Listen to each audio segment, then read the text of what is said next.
Welcome back on my channel commerce with me. आज इस video में मैं आपको इंपॉर्टेंट क्वेश्चंस बताऊंगी। इंपॉर्टेंट क्वेश्चंस में बताऊंगी ऑडिटिंग एंड मैनेजमेंट अकाउंटिंग का। अब आपके इतने सारे कमेंट्स आए कि मैम ऑडिटिंग के बताइए, मैम थ्योरी के बताइए, मैम प्रैक्टिकल के बताइए। तो मैं उन स्टूडेंट्स को ये बोलना चाहूँगी कि आप पूरे टोटली इस पे बेस्ड होके मत जाइए, ठीक है। मैं जो आपको पहले बोल रही हूँ, पहले आप वो करिए, फिर आप अपना एडिशनल करिए, आप इसके अलावा एक्स्ट्रा करिए, ठीक है। ये जो मैं बताती हूँ पिछले साल के 5-6 ईयर्स के पेपरों के बेसिस पे बताती हूँ, तो ज़रूरी नहीं है कि आप यही क्वेश्चंस आए। बस पहले आप इन्हें प्रिपेयर करिए, फिर बाद में आप जो एडिशनल आप करना चाहते हो वो करिए, ठीक है। तो आज मैं वैसे ही ऑडिटिंग एंड मैनेजमेंट अकाउंटिंग का कुछ इंपॉर्टेंट क्वेश्चन बता रही हूँ पिछले 5 ईयर के बेसिस पे, ठीक है। ज़्यादातर यूनिट नंबर फर्स्ट में जो चैप्टर नंबर फर्स्ट होता है ऑडिट का, उससे लगभग हर साल क्वेश्चन आता है। और वो क्वेश्चन क्या होता है, या तो आपसे ऑडिटिंग पूछ लेगा, ऑब्जेक्टिव पूछ लेगा, क्या क्या फ्रॉड एंड एरर्स होती हैं और आप उन्हें कैसे प्रिवेंट कर सकते हो, ठीक है। पहला क्वेश्चन आपको ऐसा पूछ सकता है। अगर ऐसे नहीं पूछता है तो दूसरा क्वेश्चन ज़्यादा मेन हाईलाइटेड कौन सा होता है, accounting is a necessity while auditing is luxury for a business enterprises explain. इसको क्या करना है, एक्सप्लेन करना है कि जो अकाउंटेंसी है वो क्या है, नेसेसिटी है, ज़रूरी है, पर जो ऑडिटिंग है वो क्या है, लग्जरी है। आप इसको एक्सप्लेन करिए। इसमें क्या है, बुक में आपको इसका एक ऐसा कैसा टॉपिक मिल जाएगा, आपको वो याद करना है। तो अगर यूनिट नंबर फर्स्ट से क्वेश्चन आता है तो पहला क्वेश्चन इन दोनों में से कोई एक होगा। दूसरा क्वेश्चन होता है, इसमें से सबसे ज़्यादा अराइज होता है, वो होता है वो ऑडिट प्रोग्राम क्या है, ठीक है। इसके एलिमेंट्स बताने हैं आपको, क्लियर। यूनिट नंबर फर्स्ट में अगर यूनिट नंबर सेकंड करते हो आप, तो यूनिट नंबर सेकंड में आप वाउचिंग करिए। वाउचिंग को बैकबोन क्यों कहा गया है ऑडिटिंग का, वो करिए। दूसरा क्वेश्चन आपको यहाँ पूछ सकता है कि verification valuation of assets and liabilities. यहाँ ऊपर लिख लेना असेट्स एंड लाइबिलिटीज़, ठीक है। इसमें आपको डिफरेंस बताना है, पहले तो वेरिफिकेशन वैल्यूएशन में, और राइट द ड्यूटीज़ बतानी है ऑडिटर्स की, और आप कैसे वैल्यूएट कर सकते हो स्टॉक को वो बताना है। अब इसके अलावा नेक्स्ट इसके ऑप्शन में पूछा जाता है what is company auditor. Company auditor क्या है, आप उन्हें कैसे अपॉइंट कर सकते हो, रिमूव कर सकते हो, या और रेम्यूनरेशन देते हो तो कौन कौन से प्रोविजंस होते हैं, ये सब कुछ आपको याद करना। वीडियो को लास्ट तक ज़रूर देखना, क्योंकि लास्ट में मैं आपको बताऊँगी कि ओनली 3 क्वेश्चन आपको करने जाना है, उनमें से आपको मिल जाएगा। तो पर वो 3 क्वेश्चन कौन से होंगे, पहले आप वो करना, फिर बाद में एडिशनल करना, ठीक है। यूनिट नंबर थर्ड में जो ये क्वेश्चन है, ठीक है, ये क्वेश्चन हर साल आता है, कंफर्म आता ही है।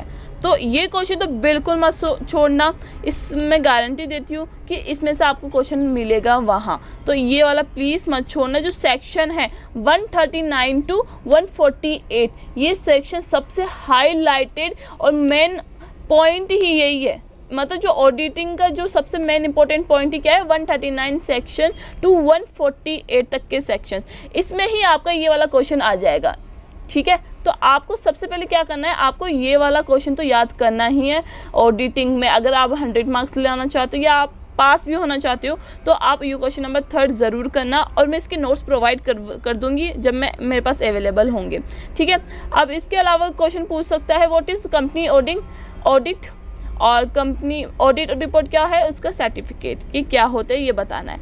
अब आती है आपकी मैनेजमेंट अकाउंटिंग। इसमें क्या होता है, कुछ प्रैक्टिकल होते हैं और कुछ थ्योरी होता है, पर कभी कभी क्या होता है दोनों प्रैक्टिकल आ जाते हैं, पर लगभग हमेशा यही पैटर्न होता है, एक प्रैक्टिकल और एक थ्योरी होता है। अब मैनेजमेंट अकाउंटिंग में जो क्वेश्चन पूछा जाता है एक थ्योरी का, कि मैनेजमेंट अकाउंटिंग होती क्या है, इसके नेचर बताइए, ऑब्जेक्टिव बताइए, फंक्शंस बताइए, ठीक है। मैनेजमेंट से आता है क्वेश्चन तो आपको ये वाला क्वेश्चन मिलेगा कन्फर्म। अगर कैपिटल स्ट्रक्चर से आता है तो इसमें थ्योरीज पूछ सकता है। और ऑप्शन में क्या आता है, आपका 3 चैप्टर आते हैं प्रैक्टिकल के, एक तो लिवरेज आता है, कैपिटल स्ट्रक्चर आता है, थ्योरीज ऑफ कैपिटल स्ट्रक्चर आता है। तो टाइम बहुत कम है, पर मैं उन्हें बोलूँगी जिन्होंने प्रिपरेशन कर रखी है लिवरेज की, कैपिटल स्ट्रक्चर की, लिवरेज करके जा रहे हैं जो स्टूडेंट्स, उन्हें मैं आपको विशेष ध्यान दीजिए कि आपको इलस्ट्रेशन नंबर 8, 10, 12, 13, 15, 17, 18 ये तो निकाल के जाना ही है, सॉल्व करके जाना ही है, ठीक है। क्योंकि ये वो क्वेश्चन है वो एज इट इज़ को पूछा जाता है। पर इनमें से भी सबसे ज़्यादा मेन इंपॉर्टेंट मोस्ट हाईलाइटेड जो 2-3 बार पूछा गया है वो है इलस्ट्रेशन नंबर 13। अब बुक बता दूँ, MR अग्रवाल बुक है, RBD पब्लिकेशन है और राजस्थान यूनिवर्सिटी में चलती है ये बुक, ठीक है।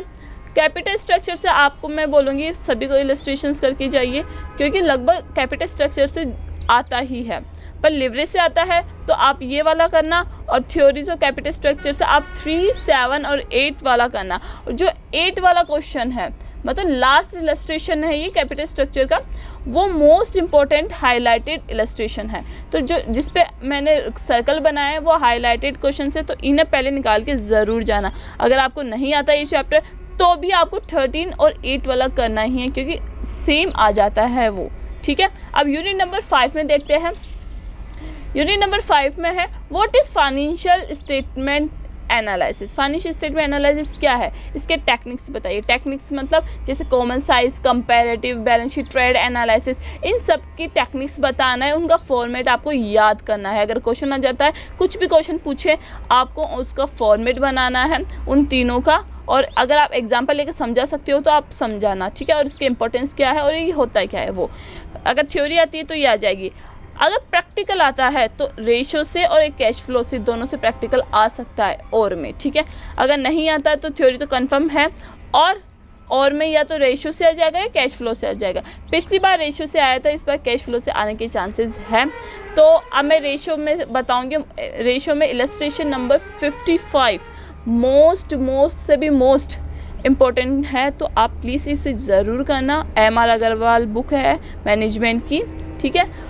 और अगर आप टाइम बहुत कम है, अगर आप करना भी चाहते हो रेशो को, तो आप इलस्ट्रेशन नंबर 45 से लेकर 58 तक आप ज़रूर करके जाइए। अगर रेशो का क्वेश्चन आता है तो उस टाइप का आएगा। मतलब ये जो इलस्ट्रेशंस मैं बताती हूँ किसके बेसिस पे बताती हूँ कि आपको जो एग्जाम में जिस टाइप के, जिस पैटर्न के पूछे जाते हैं क्वेश्चंस, वो इन पे बेस्ड होता है। तो ये वाली इलस्ट्रेशन कर जाओगे तो आपका वो क्वेश्चन आपको आ जाएगा। अब cash flow statement length chapter है, फिर भी मैं आपको कुछ इंपॉर्टेंट बता देती हूँ।